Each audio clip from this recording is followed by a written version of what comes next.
दोस्तों, जब कोई अपने जीवन में बहुत ज्यादा सफलताएं पा लेता है तो कहीं ना कहीं घमंड आ ही जाता है और यही घमंड इंसान के सर्वनाश का सबसे बड़ा कारण भी बनता है।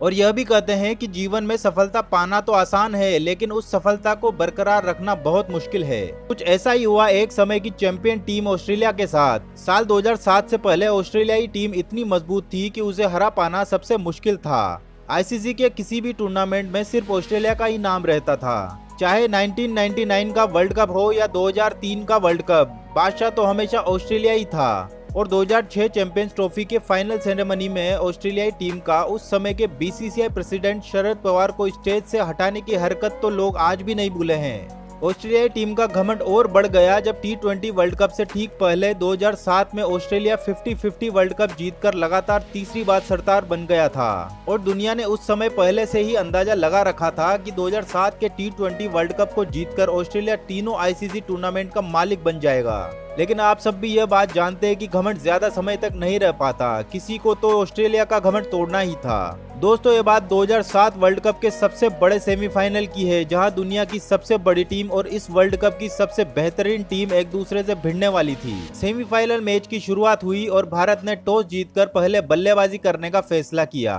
मैच की तीसरी ही बॉल पर गंभीर ने चौके से भारत का खाता खोल दिया और भारत लगातार अच्छा खेलकर स्कोर बोर्ड तो चलाता जा रहा था, लेकिन फिर भी 5 ओवर की समाप्ति पर भारत सिर्फ 26 रन ही जोड़ पाया था। छठे ओवर की शुरुआत होते ही पहली बॉल पर सहवाग ने शानदार चौका लगाकर रन रेट को थोड़ा बढ़ाने की कोशिश की, लेकिन अगली ही बॉल पर जॉनसन ने सहवाग को विकेट के पीछे आउट करा दिया। सहवाग के बाद मैदान पर अच्छी फॉर्म में चल रहे रोबिन उथप्पा आए। रोबिन उथप्पा मैदान पर अच्छी किस्मत के साथ उतरे थे, क्योंकि पहली ही बॉल पर हेडन ने उनका कैच छोड़ा और अगले ओवर में माइकल क्लार्क ने भी उन्हें एक बार जीवन दान दे दिया। भारत के लिए अभी भी चिंता बनी हुई थी, क्योंकि 8 ओवर की समाप्ति पर सिर्फ 41 रन ही बना पाया था और ऑस्ट्रेलिया जैसी बड़ी टीम के सामने ये स्कोर कुछ भी नहीं था। और अगली ही बॉल पर गंभीर भी बाउंड्री पर होज को अपना केस थमा बैठे और इंडिया के दोनों सलामी बल्लेबाज भारत को मुश्किल सिचुएशन में छोड़कर चले गए। और अब मैदान पर आए युवराज सिंह और आते ही युवराज के जबरदस्त छक्कों ने ऑस्ट्रेलिया को यह बता दिया कि मैच अभी भी खत्म नहीं हुआ है। युवराज सिंह के अच्छी बल्लेबाजी के बावजूद 10 ओवर में सिर्फ 61 रन ही बना पाए थे।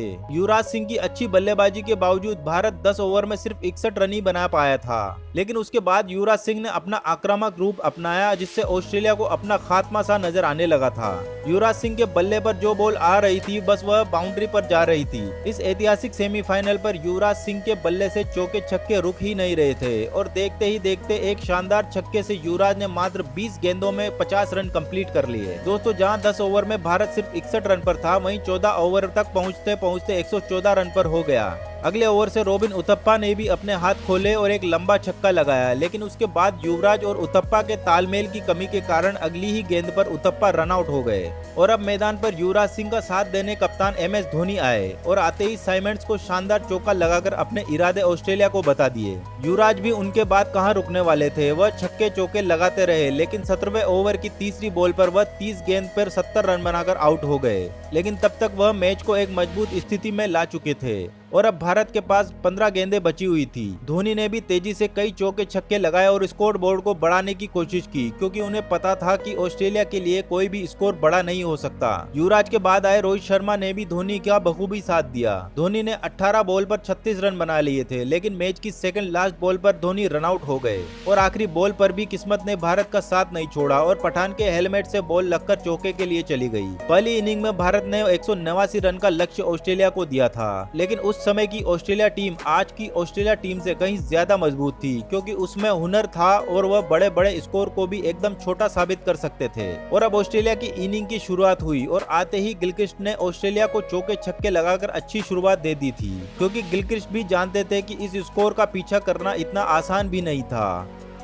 कुछ ही समय में ऑस्ट्रेलिया ने बिना कोई विकेट खोए 5 ओवर में 36 रन बना लिए थे, लेकिन अगले ही ओवर में श्रीसंत की गेंद ने गिलक्रिस्ट के मिडिल स्टंप उखाड़ दिए और उन्हें पवेलियन की तरफ रवाना कर दिया। भारत का सेलिब्रेशन बता रहा था कि उस दिन इस विकेट की कीमत क्या थी, पर ऑस्ट्रेलिया की टीम के मैथ्यू हेडन अभी भी पिच पर थे और लगातार चौके छक्के लगाकर भारत से जीत छीनने की कोशिश कर रहे थे। उन्हें देखकर ब्रेट होज भी उनका भरपूर साथ दे रहे थे, लेकिन 9वें ओवर की तीसरी बॉल पर पठान ने होज को युवराज के हाथों आउट करा दिया और भारत मैच मैच में बना रहा और अब एंड्रयू साइमंड्स आने वाले थे और ये सब जानते थे कि साइमंड्स कितनी तेजी से रन बना सकते हैं। अब साइमंड्स और हेडन जो शुरू हुए तो खत्म होने का नाम ही नहीं ले रहे थे। मैदान में चौकों और छक्कों की छड़ी सी लग गई थी और हर चौके छक्के के साथ भारत के वर्ल्ड कप का सपना टूटता दिखाई दे रहा था। विकेट ने भी भारत का साथ छोड़ दिया था और थोड़े बहुत रिक्वायर्ड रन रेट के भरोसे भारत को जो उम्मीद थी वह भी सहवाग द्वारा फेंके गए 13वें ओवर में हेडन ने सहवाग को 20 रन मारकर उम्मीद को बीच मैदान में ही तोड़ दिया था। अब ऑस्ट्रेलिया को 7 ओवर में 69 रन चाहिए थे। अभी भी उनके हाथ में 8 विकेट बाकी थे और उससे भी बड़ी समस्या यह थी कि दोनों बल्लेबाज आउट ही नहीं हो रहे थे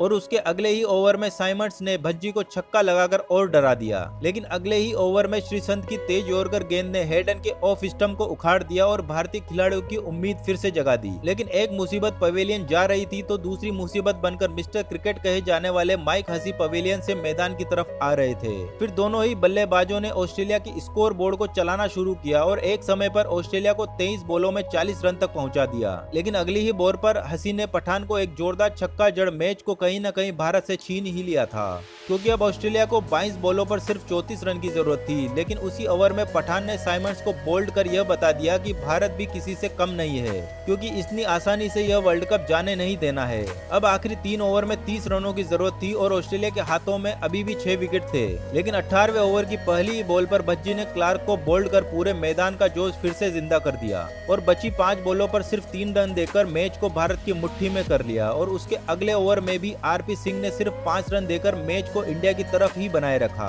अब बारी थी आखिरी ओवर की, जिसमें ऑस्ट्रेलिया को 22 रनों की जरूरत थी और अभी भी माइक हसी मैदान पर मौजूद थे और लास्ट ओवर लेकर आए जोगिंदर शर्मा, जिन्होंने पहली ही बॉल पर आते ही माइक हसी को डॉट करा दी और फिर अगली ही गेंद पर माइक हसी को युवराज के हाथों कैच करा। युवराज के साथ साथ पूरे मैदान को झूमने पर मजबूर कर दिया, क्योंकि अब इंडिया और फाइनल के बीच कोई नहीं आ सकता था। बची कुची औपचारिकता भी जोगिंदर शर्मा ने ब्रेटली को बोल्ड कर खत्म कर दी और आखिरी बॉल पर चौका तो जरूर आया, लेकिन इस चौके ने ऑस्ट्रेलिया को नहीं बल्कि भारत को दुनिया के पहले T20 के वर्ल्ड कप फाइनल में प्रवेश करवा दिया था।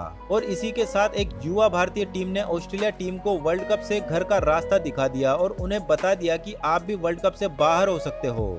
तो दोस्तों, कैसी लगी आपको यह वीडियो? अगर यह वीडियो आपको पसंद आई हो तो इसे एक लाइक जरूर करें और प्लीज कमेंट करके अपनी फीलिंग को एक्सप्रेस करना ना भूलें, क्योंकि जितना ज्यादा आप कमेंट करते हैं उतना ही ज्यादा वीडियो लोगों तक पहुंचती है। और ऐसी वीडियो अगर आप आगे भी देखते रहना चाहते हैं तो प्लीज मेरे चैनल को अभी सब्सक्राइब कर लें, ताकि मुझे मोटिवेशन मिले और आगे भी मैं ऐसी वीडियो बनाता रहूं। इस वीडियो को देखने के लिए आपका धन्यवाद।